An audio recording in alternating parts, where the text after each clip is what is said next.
para essas pessoas com essa mente não morrerem, é que o Senhor chega e dá essas ordens. Mas essas ordens, o que a gente tem que tirar de um texto desse?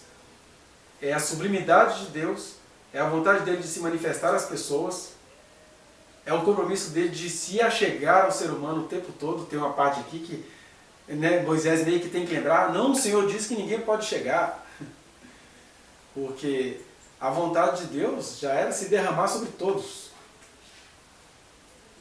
Mas o ser humano é livre, e na sua liberdade, a maioria dos seres humanos estavam ali se relacionando com Deus como, nossa, que espetáculo. Essa eu preciso ver, que eu preciso contar para o povo, para as pessoas, como que nós somos maravilhosos, como que Deus manifesta é aqui, ó, aqui que é o lugar que Deus manifesta. Vem para cá. Então até essas alegrias nossas são alegrias assassinas, né? Porque é a gente querer dizer que nós somos melhores do que aqueles a quem o trovão foi ouvido apenas como trovão, e não era a voz de Deus. Mas esse contexto todo, que foi escrito, está mostrando assim, como que foi produzida a primeira versão das Escrituras, a tão idolatrada Escritura. Porque é aqui que começam as primeiras coisas que Deus mandou Moisés escrever. Ele olha para aquilo tudo e fala assim, ó, escreve isso que eu vou te falar. Mas antes disso tudo acontecer, talvez uma prova que a gente possa dizer assim, a Bíblia é a palavra de Deus, porque a sua primeira versão foi assim. Foi com Deus ao vivo, falando com o povo, instruindo o povo, e aí ele chega e nos dá a primeira versão das Escrituras Sagradas.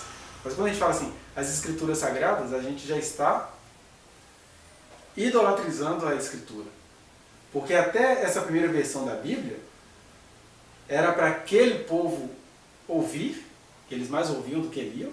Né? Você imagina Moisés falando com os chefes de 1000, que passavam para o chefe de 100, que passavam para o chefe de 50, que passavam para o chefe de 10. Ele demorava uns 40 minutos para chegar até o último lá. De qualquer maneira, é palavra de Deus, a palavra sempre será de Deus, mas os ouvintes serão sempre falhos, e precisam entender que quem está ouvindo ali naquele momento, os judeus, os hebreus, né, que tinham acabado de sair do Egito, eles tinham suas limitações perceptíveis, então eles falaram com isso. E é triste a gente pegar as limitações perceptivas deles e querer que isso valha para nós. Na verdade, a contraproposta dos 10 mandamentos, que é o que vai ser explanado aqui, é o sermão da montanha. Né? Aqui a gente está no Monte Sinai.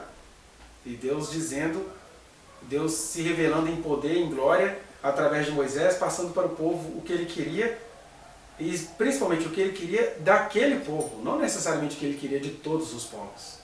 Mas daquele povo ele queria essas coisas. De todos os povos ele queria coisas muito mais sublimes.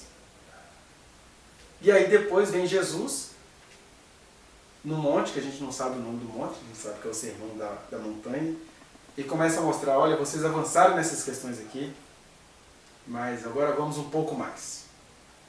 Porque se a justiça de vocês não puder exceder em muito a dos escribas e fariseus que conheciam a mensagem do Monte Sinai, vocês não conhecerão o reino de Deus. Então é nesse contexto que o capítulo 20 começa. Ele diz assim, então falou Deus todas essas palavras. Né?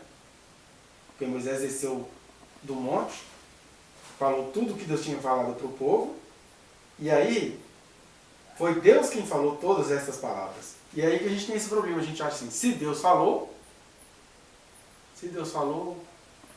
Deus não muda. Deus não muda. Mas até essa expressão, Deus não muda, não pode ser entendida como a gente entende. Não mudar não é inércia. Não mudar não é ser cristalizado. Não mudar não é você ser marrento com mera questão de palavra. Não mudar não é você ser aquele juiz ridículo que, em nome de uma lei que está estabelecida, ele não vai olhar uma causa. Deus não muda porque Deus é amor. Agora, falar que Deus é amor já é dizer, Deus muda. Ele jamais vai deixar de ser Deus, ele jamais vai deixar de ser amor, jamais vai deixar de ser misericórdia, jamais vai deixar de ter total inimizade com os nossos pecados. É nisso que ele não muda. Não é querer que Deus seja padrão. Ó, Deus funcionou assim, eu descobri como que Deus funciona, e Ele não para, Ele não sai fora disso, porque Ele é um Deus de palavra. Ele é um Deus de palavra. E qual é a palavra dele? A palavra dele é que Ele amou o mundo de tal maneira. A palavra dele é que Ele quer fazer tempo no coração de cada ser humano, em especial daquele que é contrito, abatido de espírito e que treme da sua palavra. Nisso Ele não muda. Desde sempre. Desde sempre Ele não muda. Agora, esse Deus pintado para nós é um Deus burro, né? Um Deus chato, marrento. Amanheceu um dia mal-humorado, fez as coisas, criou leis e princípios e não os traspassará. Eu acho engraçado, cara, Deus criou princípios e não os ultrapassará. Deus criou leis e princípios para nós. Deus não tem leis e princípios para Ele. Ele é a lei, Ele é o princípio. Ele é fiel. Ele é fiel ainda que a sua fidelidade nos cheire. Ai, agora eu fiquei todo inseguro. Nós queremos segurança. E a nossa segurança é que Deus se encaixe nas nossas previsões. Ele fala assim, não, a segurança é você andar comigo, vai me conhecendo. Então esse Deus que não muda, chegou e disse. Então falou Deus todas essas palavras ali naquele contexto de nuvens, fumaças, e diz, começam os famosos 10 mandamentos, para aquele povo, para nós são 10 princípios eternos, ou 10 maneiras de Deus expressar a graça para aquele povo, que deveria se ampliar muito mais para nós em todo o tempo. Mas para a gente é mais fácil decorar os 10, sair falando por aí. Decorar os 10, saber que um foi anulado, valorizar mais uns do que outros. Então o Senhor chega e diz, eu sou o Senhor, o teu Deus, que te tirei da terra do Egito, da casa da servidão. Primeiro mandamento, não terás outros deuses diante de mim. Esse é o primeiro mandamento. Não terás outros deuses diante de mim. E aí é mandamento aqui, mas na verdade são recomendações. Gente, eu fiz vocês. Para o ex-escravo você não vai ter outro Deus diante de mim. Agora, quem não é escravo, quem veio de uma cultura greco-romana, que aprendeu a pensar por si só, que aprendeu que escravidão é feio, que aprendeu que entre o casal não deveria ter um ser maior e um ser menor, que aprendeu coisas legais que o povo que Deus queria fazer de povo peculiar não conseguiu aprender, porque o povo peculiar já formatou Deus. E aí lá vai Deus se revelar para aquele povo na linguagem que eles conseguiam entender. Aí ele chega para esse povo e fala em mandamento. Mas ninguém precisa entender isso aqui como mandamento. Eu não preciso de ser mandado. Porque a palavra diz que se pois o Filho me libertar, verdadeiramente eu serei livre. Então não é um mandamento, é uma recomendação facilmente cumprida por aquele que ama espontaneamente. Por exemplo, não terás outros deuses diante de mim, não deveria ser um fardo para quem se sente liberto. Quem ama o Senhor de verdade não vai querer outra coisa acima dele. Embora, automaticamente, vai ter que lutar contra a própria natureza. Porque nós temos muitos outros deuses diante do Senhor. Ele é o nosso Deus, mas a gente confia no tempo, a gente confia no time, a gente confia no nosso orçamento, a gente confia... O que mais?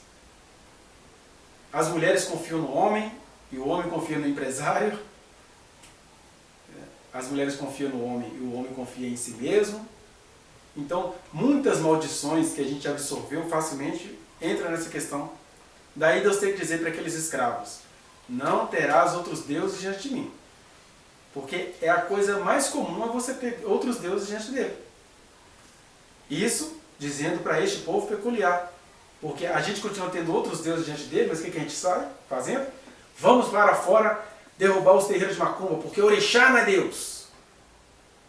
Caboclo não é Deus. Só Jesus é Deus. Aí você vai cuidar do panteão dos outros, quando você mesmo... Você fala que Jesus é Deus não porque você acredita que Jesus seja Deus. Você fala que Jesus é Deus porque você acredita no método de pregação que te ensinaram para ganhar o mundo.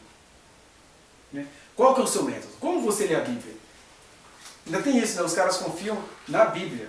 Não terás outro Deus diante de mim, a menos que seja a Bíblia. Então a gente inverte isso o tempo inteiro, mesmo a gente tendo a mente livre. Segundo mandamento diz: não farás para ti imagem de escultura, nem semelhança alguma do que há em cima nos céus, nem embaixo na terra, nem nas águas debaixo da terra.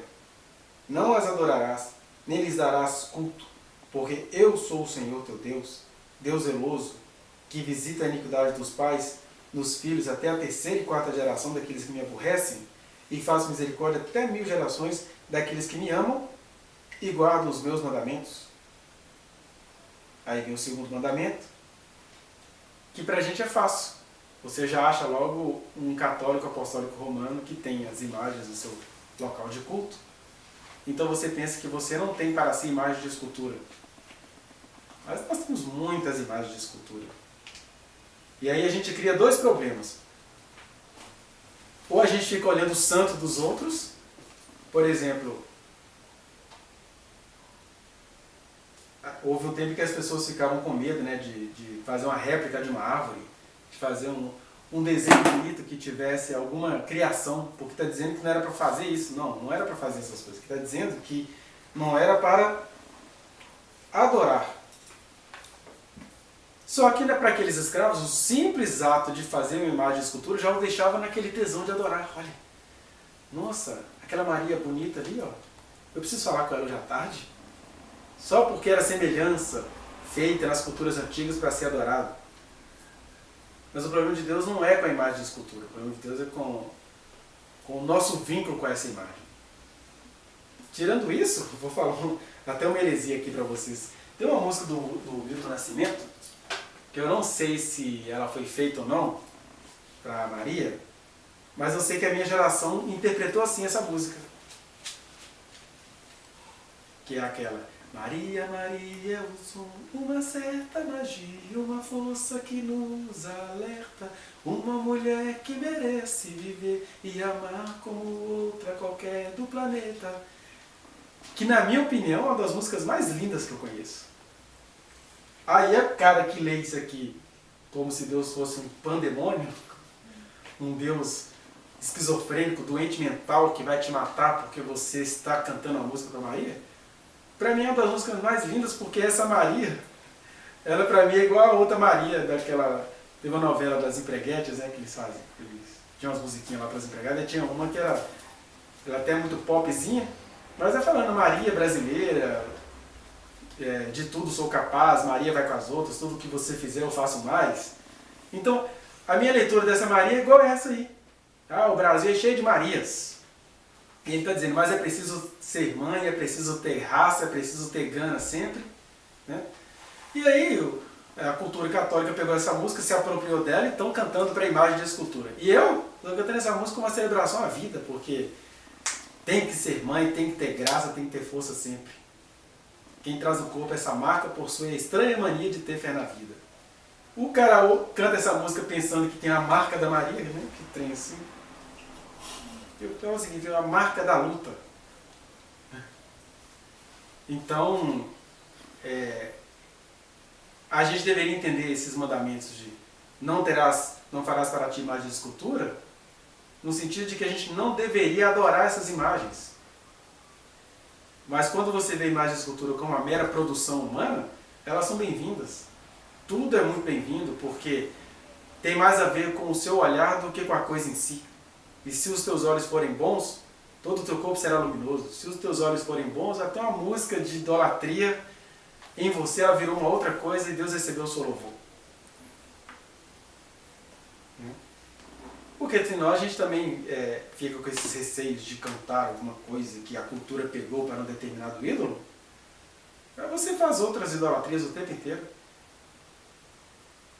Como, por exemplo, você apenas consumir música gospel, é uma idolatria. Também você, só porque você tem uma liberdade de cantar tudo que você puder, você nunca canta uma música de louvor a Deus. Outra idolatria. Aí você não tem nenhum ídolo nenhum, mas você não consegue render louvores ao Senhor no seu dia a dia. E ele está assim, olha, faça para mim um louvor de escultura. Deus não estava chamando a gente para perder os rituais interiores. O ser humano tinha de ter o ritual, tem de ter rituais interiores. O ser humano precisa pontuar certas coisas. A gente gosta de massificação, né? Eu estou esperando o dia que o Leleco vai convidar a gente para poder ir todo de branco no culto. A gente gosta disso. Agora, o dia que Deus espera é outro. É o dia que você comece a dizer assim, não, nesse dia eu vou fazer isso, porque se eu não fizer desse jeito, eu estou numa cultura capitalista, capitalismo selvagem, que tira o meu tempo, a tecnologia toda hora está me seduzindo, então eu preciso acabar com isso tudo para estar com Deus. Esse é um rito pessoal que Deus espera desta geração. Isso não tem nada a ver com idolatria. Não é bom, né? Ler Bíblia sem vontade. Isso é idolatria. Não. Eu li a Bíblia sem vontade porque eu estou de olho naquele que é eterno, que me deu capacidade de ler. Assim como eu vou para o serviço quase todo dia sem vontade, chegar lá eu curto. Por que eu não posso fazer isso para a coisa mais importante da minha vida? Quantos dias eu fui à aula sem vontade e tive que ir e falei, foi até legal ter vindo, eu aprendi um negócio. Mas quando é para Deus, em nome de um mandamento de não ser idólatra, aí você não quer se forçar.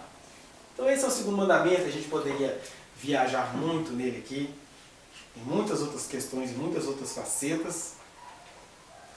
Mas é tão terrível que até o mandamento ele foi feito contra a idolatria. Aí a gente pinça uma idolatria do pensamento. Porque aqui está dizendo assim, olha, não façam assim, ex-escravos, que só sabem ouvir as coisas com tons de senhor escravocrata. Não faz assim, porque se vocês fizerem assim, isso, aquele público, não a gente. Se vocês fizerem assim, fiquem sabendo que eu, o Senhor, visita a iniquidade dos pais e dos filhos desde a terceira e quarta geração. Se vocês fazem assim, eu não estou fazendo nada não, mas eu vou ficar vendo o que está acontecendo com o filho de vocês, com o neto de vocês, com o bisneto de vocês e o tataraneto de vocês. Porque é do ser humano apreender essas coisas idolátricas. Mas eu só visito, estou vendo o que vocês produziram. Agora, eu faço misericórdia até 1000 gerações daquele que crê em mim e guarda os meus mandamentos. E aí, a gente já faz uma leitura idolátrica do versículo. Todo mundo com medo de Deus, porque Deus faz uma coisa ruim que você fez, piorar no seu filho, triplicar no seu neto, virar o demônio no seu bisneto e o lago de fogo no seu tataraneto. Que Deus tem esse compromisso de fazer isso. E não é Deus que tem esse compromisso, Ele só visita. O compromisso que Deus tem é quando Ele fala, de um lado, eu visito o que você semearam, mas de outro lado, eu faço. O que eu faço? Faço misericórdia até 1000 gerações. Então o que Deus faz não é a maldição, o que Deus faz é a misericórdia até 1000 gerações. E a bênção sempre será maior do que a geração, porque se um daquela primeira, segunda ou terceira geração temeu ao Senhor, já é um onde Ele vai fazer misericórdia até 1000 gerações, e como Ele tem feito. Né? Mas como nós somos idólatras irremediados, a gente lê o texto assim.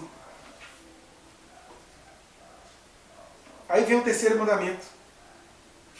Não tomarás o nome do Senhor, teu Deus, em vão, porque o Senhor não terá por inocente o que tomar o seu nome em vão. E aí, os próprios israelitas já começaram a dar um jeito de não tomar o nome do Senhor Deus em vão.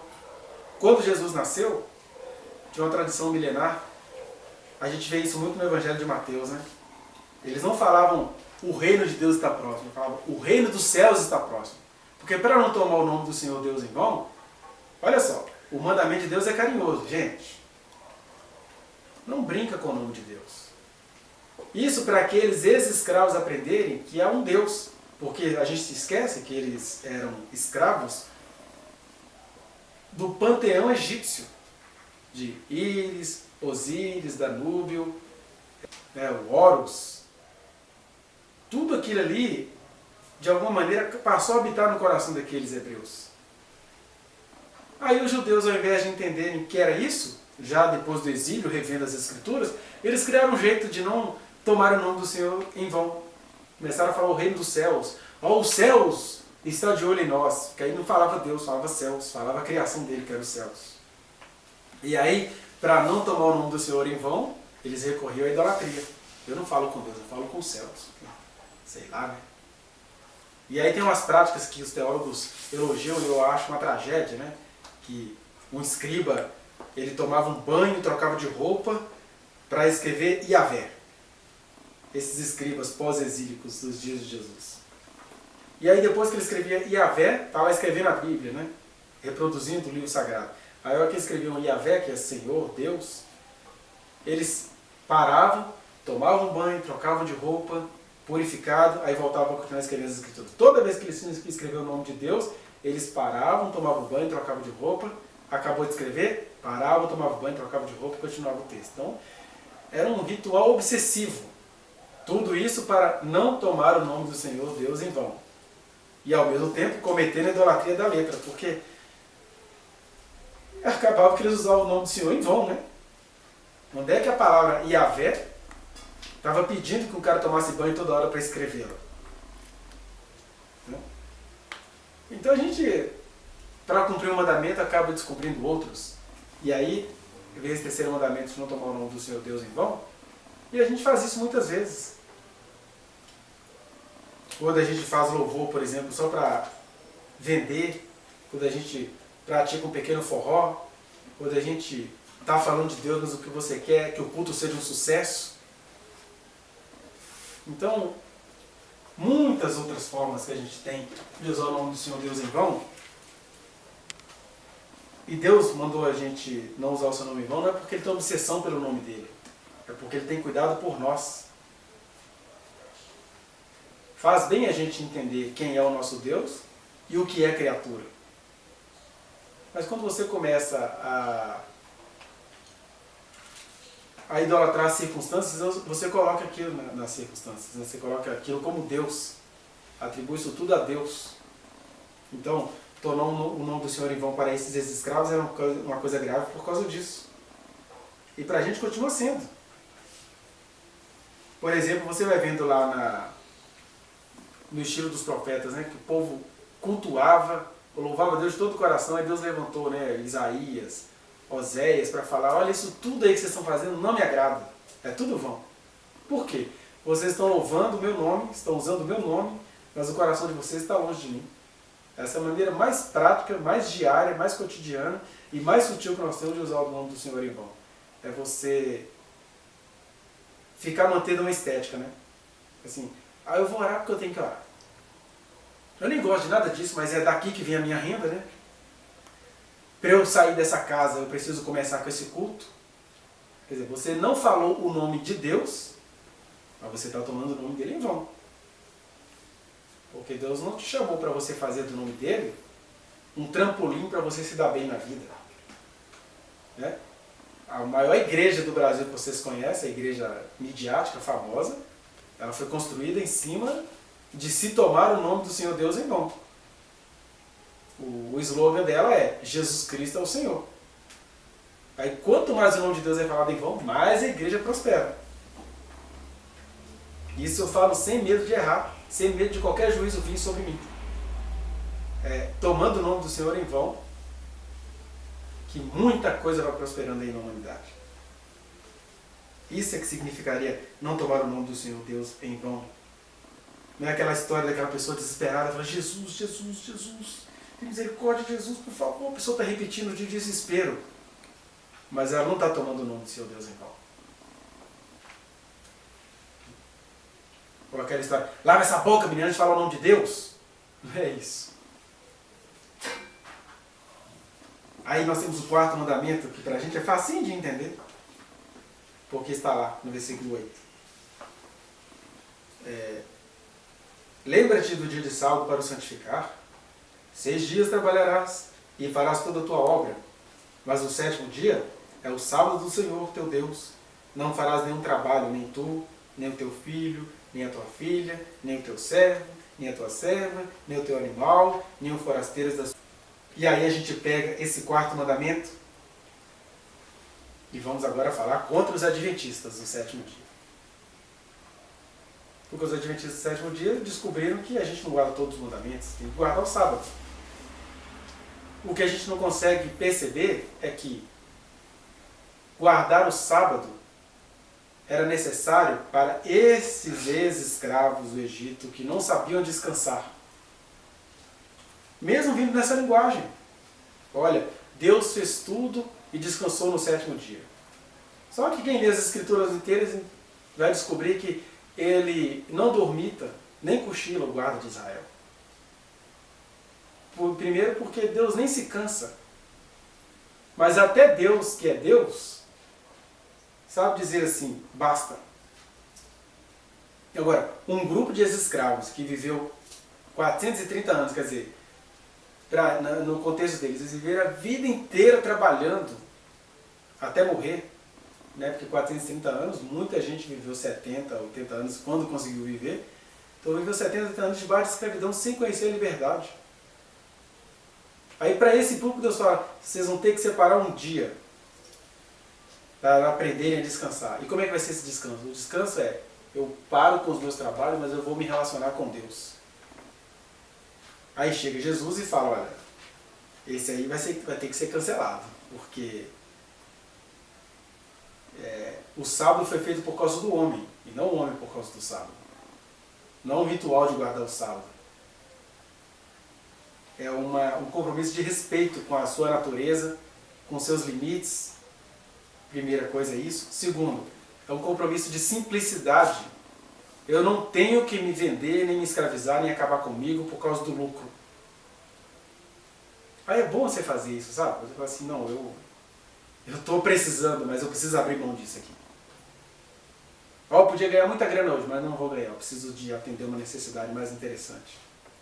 Então o sábado, na verdade, deveria ser essa coisa cotidiana na gente. Não de ter um dia para adorar ao Senhor, porque o Senhor habita em mim. Eu preciso adorá-lo 24 horas por dia. Não que eu precise adorá-lo, é porque Ele está em mim e eu automaticamente vou fazer isso. Como adorar o Senhor 24 horas por dia? Você sabendo que quem te habita é santo.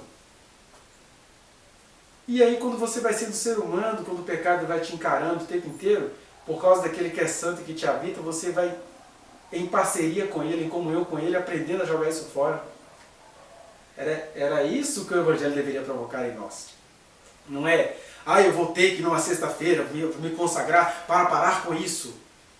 Isso ainda é coisa de para fora. A gente vive o Evangelho que não é visível, porque ele está dentro de nós.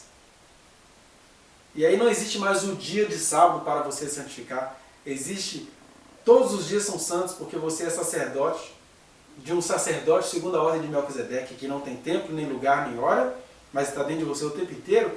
E por isso, gente, essa ideia deveria mexer com todos os nossos relacionamentos. Por quê? Quando você tem convicção que o Espírito Santo foi derramado sobre aquelas pessoas que você sabe que foi, aí acabaram as cobranças. No sentido de, isso aí que você está fazendo, eu não sei não, viu? Porque você fala assim, eu posso estar achando estranho, mas eu sei que quem habita ali é o Espírito Santo.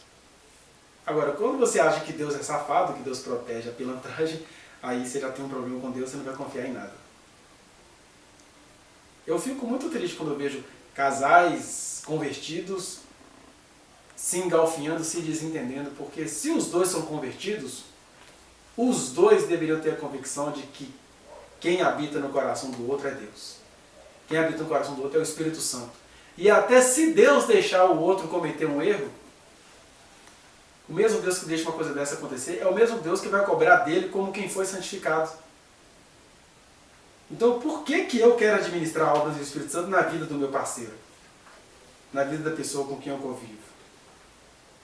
Isso deveria ser o nosso sábado. Ao invés de a gente ficar... É mais fácil você ter um dia, um local, um horário, um rito para seguir. O judeu tinha que andar 12 km a pé. Os adventistas guardam o sábado andando com um carro que corre 200 por hora. Não estou falando deles. Mas pior ainda são esses que se gabam de não guardar o sábado e são estresse o tempo inteiro. Porque não tem o descanso em si. Ou não atraem para si, ou não acolhem o descanso que eles habitam. Então, não lembra-te do dia do sábado para o santificar. Lembra-te que o descanso te habita. Lembra-te que tem hora que você vai ter que espontaneamente, não estou falando de massificação. Massificação é você falar assim, irmão, Pega o seu 13º e doe para a obra do Senhor. Isso não. Agora, pode ser que você, na sua particularidade, entenda que você precisa fazer esse exercício de doar o que você tem, sem ninguém te pedir. Por isso que é abominável que essas coisas sejam pedidas em público. Porque é aquela coisa que você faz assim, você já está conversando com uma pessoa, uma conversa bacana e tudo, e aí você está ouvindo a necessidade, a pessoa está compartilhando pela primeira vez coisas assim. Aí a gente já não descansa, né? Opa, não é assim. E vocês? Não estou nem aí, meu filho. Lembrei logo do encontro de Jesus no poço de Jacó com aquela samaritana, com tudo aquilo ali que está totalmente fora das regras. Mas, mestre, tu és um rabi. Deixa eu falar. Rabi. Rabá para lá. Não sei se eu sou rabi, sei lá o que eu sou, eu sei que eu estou diante de um ser humano. E alguma coisa precisa acontecer aqui. Aí você vê ali, ó, ninguém ficou sabendo, supra uma necessidade. Aí a pessoa, olha, mas espera aí, quem tinha que pagar aqui era eu. Não, toma, leva. Esses são os sábados. Por quê? Ah, porque eu não estou preocupado em lucrar com isso aqui. Né? Eu já sou um lucro. Foi o apóstolo Paulo que falou isso. Para mim, o viver é Cristo e o morrer é lucro. Não que suicidar seja bom. Significa, se a minha vida parar aqui, estou no lucro. Porque esse é o verdadeiro descanso, não é um sábado, dia da semana. Porque até Deus que não cochila, Ele para tudo para fazer certas coisas.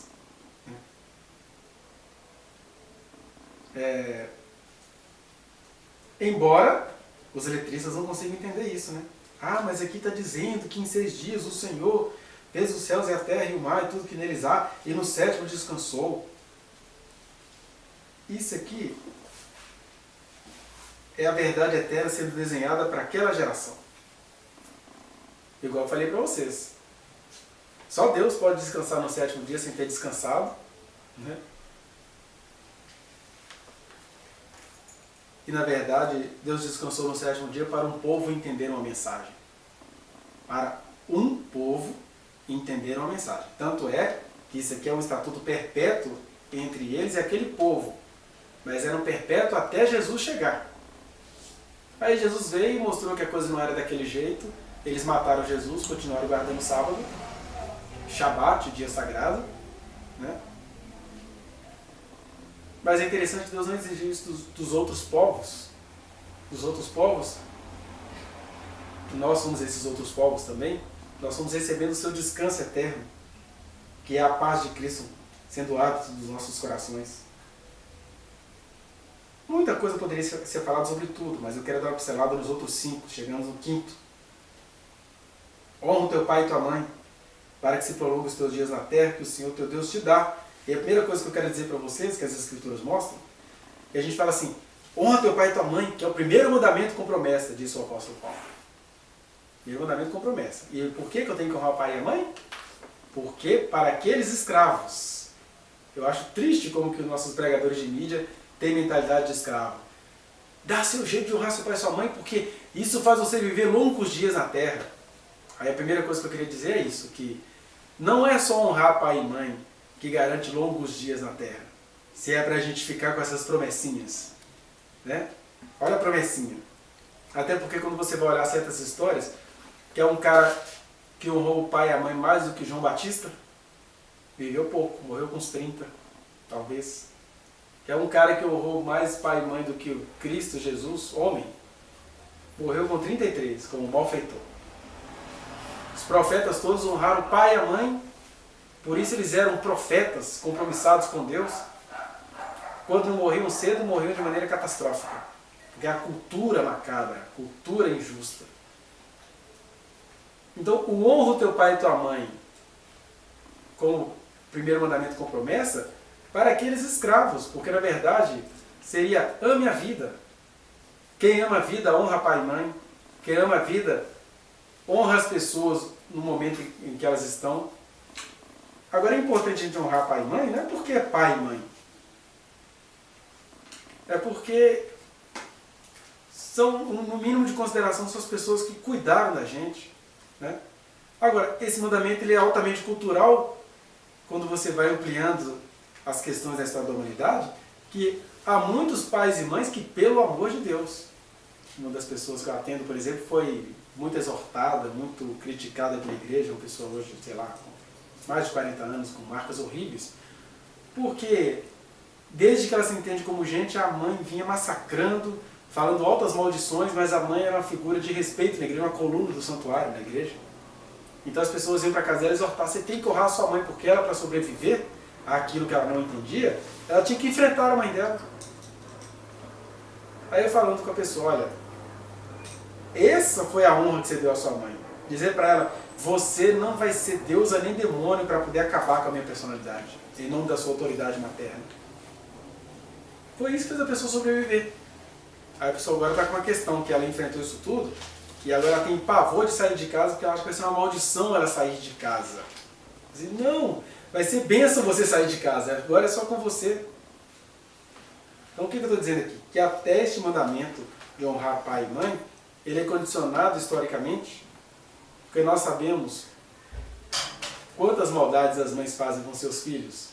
Pode ser que as nossas nunca fizeram, mas algumas mães têm um compromisso. Eu fiz essa criança e vou acabar com a vida dela.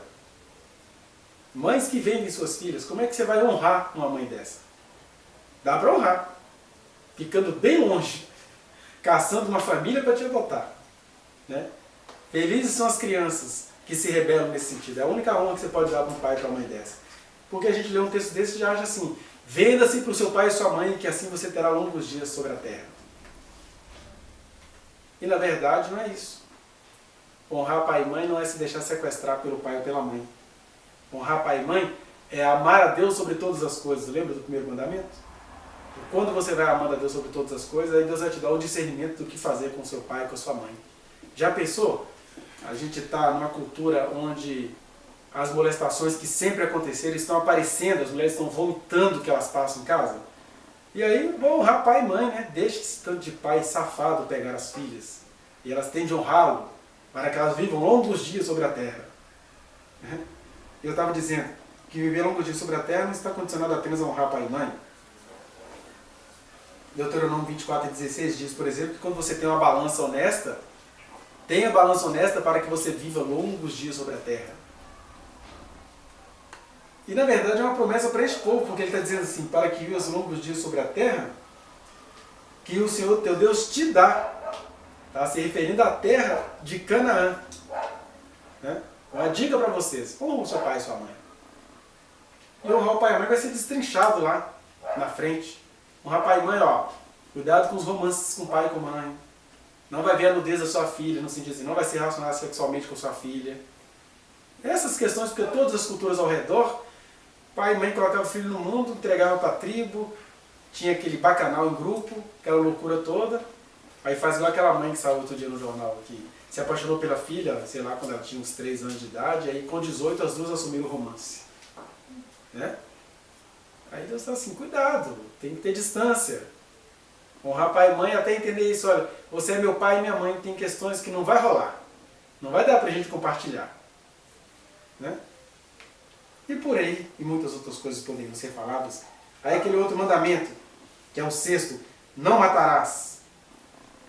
Que dentre tantas coisas que eu poderia falar aqui, nós temos a nossa cultura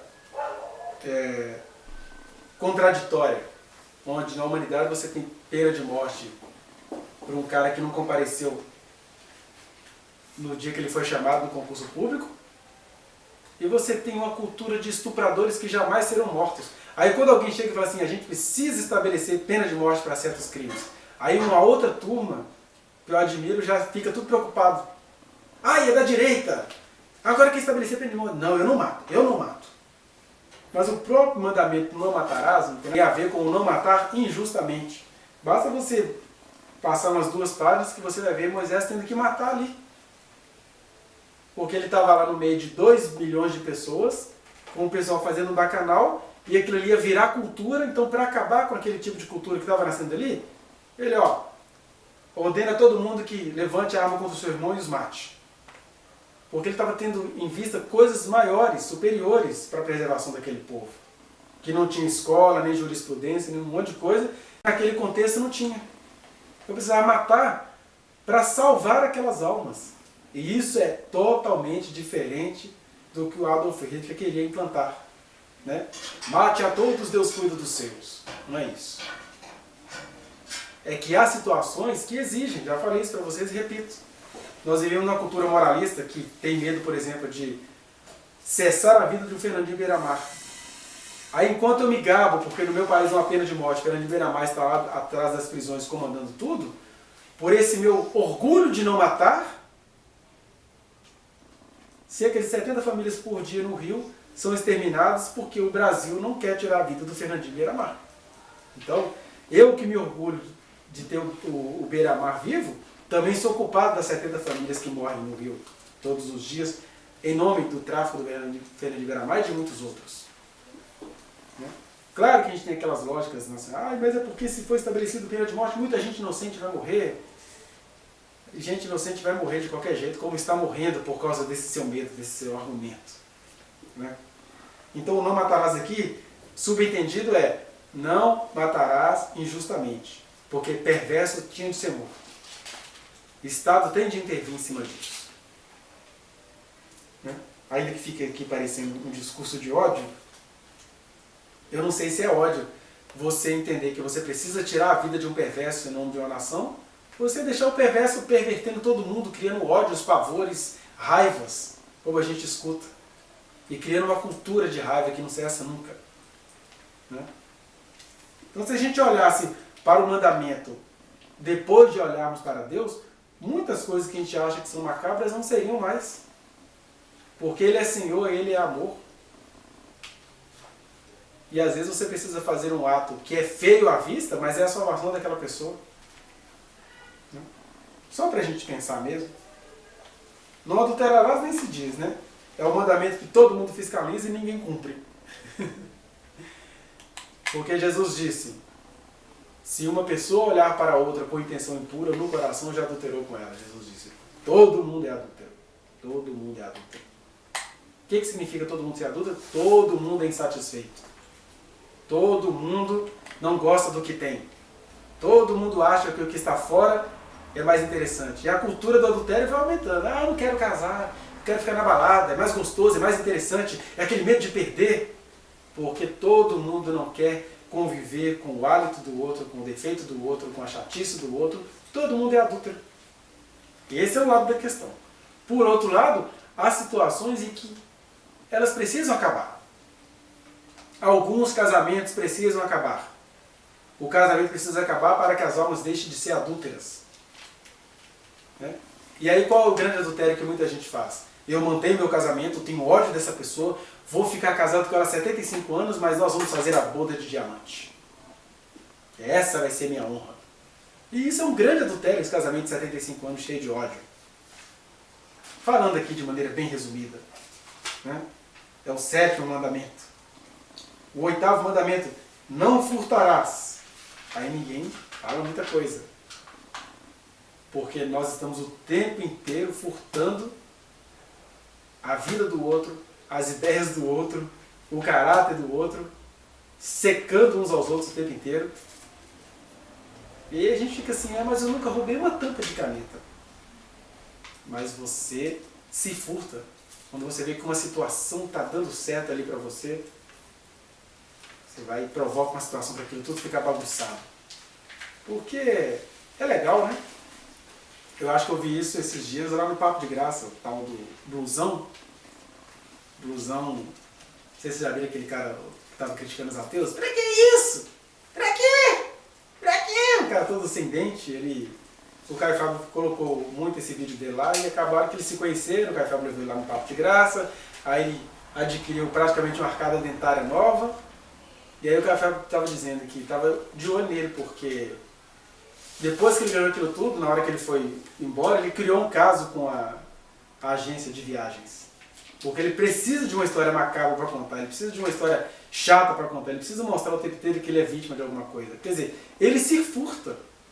A graça visita ele, a graça supre necessidades reais dele, e aí quando ele vê que está tudo muito legal, ele, não, eu preciso criar um problema, preciso criar uma situação. Porque foi com isso que eu tive os meus vídeos acessados. Né? Então, quer dizer, um cara que está vendendo a imagem de ser autêntico, de ser protestante, de ser manifestante, aí quando ele tem a chance de parar com esse tipo de coisa para fazer uma outra, não, eu preciso manter isso. Então eu preciso criar caso com alguém. Já chega um palavrão com uma pessoa, já cria uma situação ruim. Né? Aí você pode até fazer uma leitura que tem algum quê de doença mental aí. Quais são os furtos que a gente comete de alguma maneira? Não furtarás. É você negar a bênção a outra pessoa. Não furtarás aqui é eufemismo para inveja.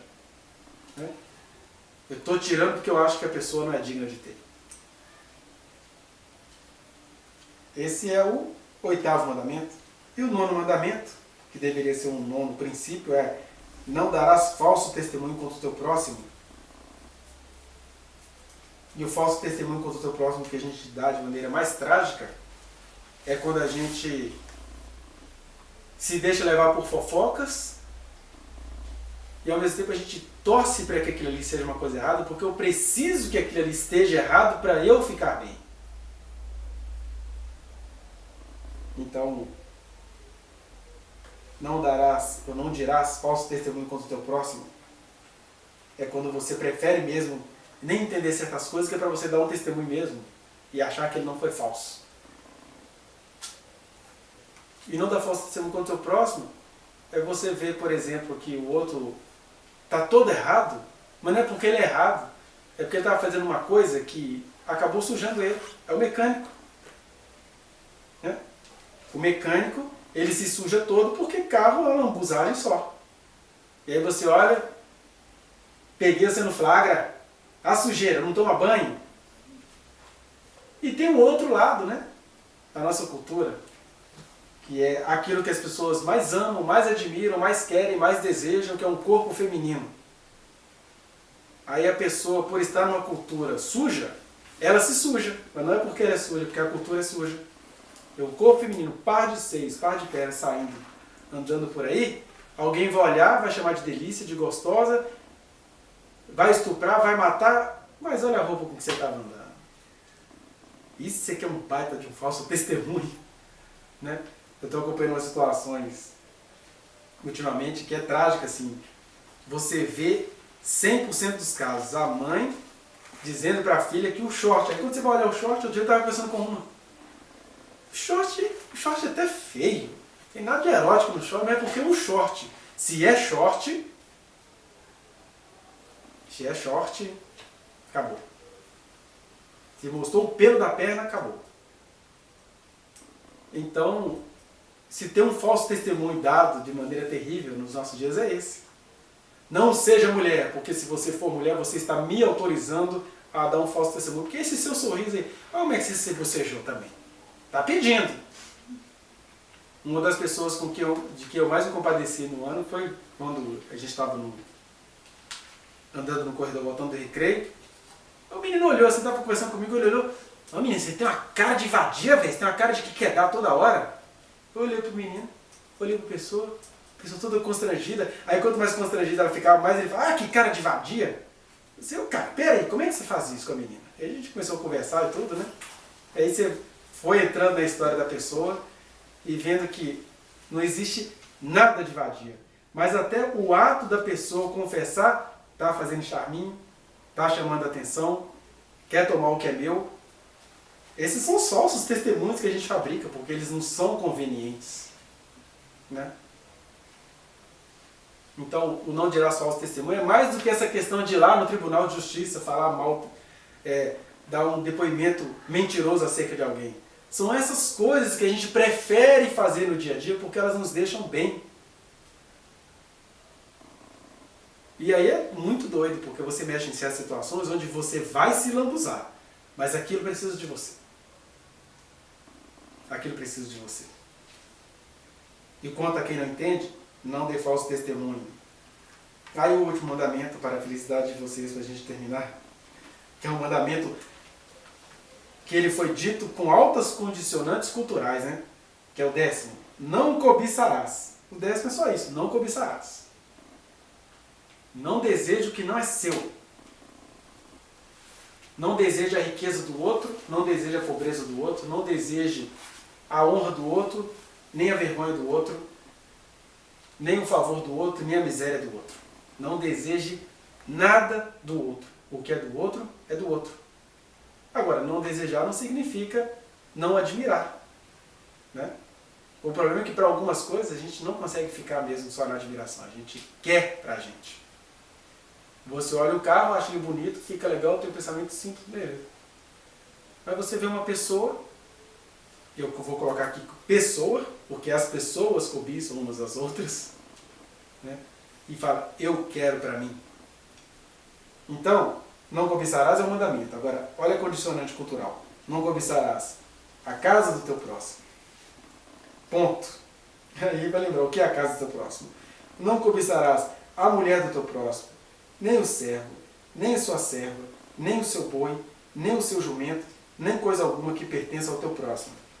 Olha como uma coisa altamente cultural, porque esse mandamento registrado por quem foi cheio do Espírito Santo, já vai dizer assim, eu não vou cobiçar servo nem serva do outro, porque quem convive comigo não vai ter servo nem serva.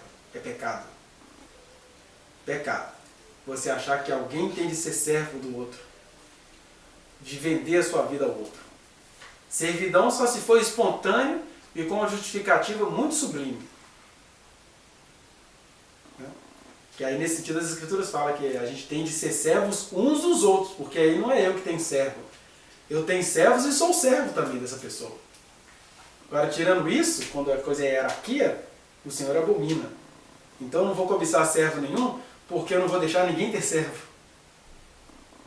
Segunda coisa, não cobiçarás a mulher do teu próximo.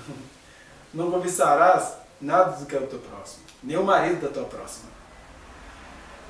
Mas como uma mulher que não tinha desejos, né? Não era vista como um ser humano pleno nas suas faculdades, aí o cara ficou preocupado em dizer para o homem não cobiçar. Porque naquela cultura onde o homem era superior à mulher, os homens cobiçavam. Só que dentro da própria escritura vão aparecendo as humanidades, aí você vê que mulheres cobiçam, que mulheres manipulam, que mulheres querem, e que não é questão de ser homem ou de ser mulher, é que é um ser humano. O ser humano foi expulso do paraíso e virou um demônio. Alguém fala assim, não, animal. Animal não faz isso. Eu nunca vi um animal feroz estuprando o outro. Mas seres humanos fazem isso. Então não é animal, é monstro. O ser humano virou monstro. Não cobiçarás. Não cobiçarás viva a sua vida. Viva a sua vida. Alegre-se com os que se alegram, chore com os que choram. Mas a cobiça é tão grande que a gente até gosta de chorar com o que chora. Porque, ai, que bom que você está na miséria mesmo. E a gente tem uma raiva da alegria do outro. Mas o não cobiçar é isso. É você ser você. De um lado, seja você mesmo que seja bizarro, estranho. E de outro lado, não tem nada de bizarro nem estranho. A gente só é quem a gente é. Se a minha voz é irritante ou não, é a minha voz. Se o jeito de falar é cansativo ou não, é o que eu recebi. Por que você está com raiva disso? Você pode não gostar de alguma coisa, agora ficar com raiva disso é uma cobiça de cabeça para baixo. Então eu trouxe esse quadro para mostrar isso, que de um lado o Senhor quer contato com todos nós, como Ele quis com aqueles trovões, relâmpagos ali no meio dos hebreus. E por outro lado, Ele nos deu mandamentos que só são mandamentos enquanto a gente tiver um coração duro. Porque quando você não tem coração duro, não é mandamento, é graça. Puxa, eu posso viver isso? É isso? Na verdade, o espírito do mandamento não é na ativa. Faça isso. É na passiva. Na medida que você for andando comigo, você vai fazer isso. Quem anda comigo não vai desejar o que é dos outros. Quem anda comigo não vai ficar fiscalizando os outros. Quem anda comigo não vai maldar a sujeira do outro.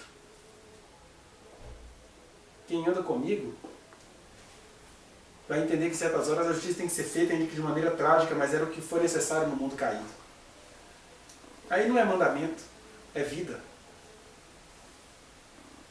é vida automática, automática não, espontânea, como a figueira dá os seus frutos, como as árvores dão os seus frutos, quem é cheio do Espírito Santo ama a Deus sobre todas as coisas, não faz para si mais de escultura, mas ama as esculturas da vida, ama a obra de arte, não toma o nome do Senhor Deus em vão, por isso se compadece do clamor aflito, repetitivo, do ansioso, não guarda o sábado porque vive no descanso do Senhor, honra pai e mãe, não porque é pai e mãe, é porque são seres humanos, e aí a honra significa também discerni-los naquilo que eles estão querendo fazer, né, de sua condição de pai e mãe. Assim, eu sou pai e mãe, eu quero ser adorado. É só respeito, adoração a ninguém. Porque o dia que eu adorar meu pai e minha mãe porque são meu pai e minha mãe, eu já estou descumprindo o primeiro princípio da minha vida, que é amar ao Senhor sobre todas as coisas. E além delas e acima delas, e às vezes unicamente isso. A gente também precisa lembrar que a gente não deve furtar, que a gente não deve adulterar, que a gente não deve dar falso testemunho e a gente não deve cobiçar nada do outro. Mas não é que a gente não deve, é que se pois o Filho vos libertar, verdadeiramente sereis livres para viver todas essas coisas. E isso não dá lucro, aviso. Não cumprir os 10 mandamentos dá um lucro terrível. Porque fica até com cara de jurisprudência, né? Você fica fiscalizando quem cumpriu e quem não cumpriu. Agora, cumprir isso, viver isso porque o Espírito Santo te habita, não dá lucro. Mas dá vida. E é para isso que o Senhor nos chamou. Então, que esses princípios sejam uma verdade em cada um de nós.